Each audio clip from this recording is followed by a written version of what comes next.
اس کا مفہوم یہ ہے کہ اللہ تبارک و تعالیٰ اس چیز پر قادر ہے کہ اللہ تم پر عذاب بھیج دے، چاہے وہ زمینی عذاب ہو، چاہے وہ آسمانی عذاب ہو، چاہے تم کو آپس میں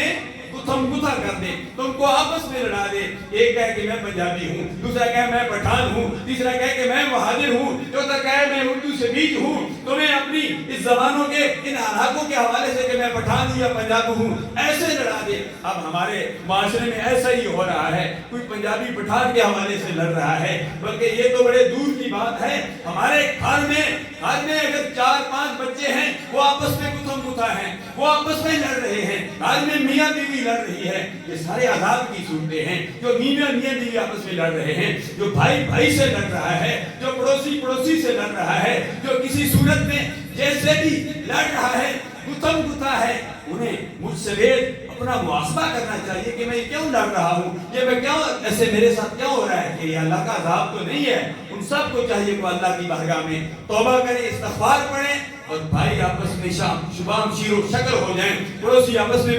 شیر و شکر ہو جائیں، میاں بیوی میں شیر و شکر ہو جائیں، تب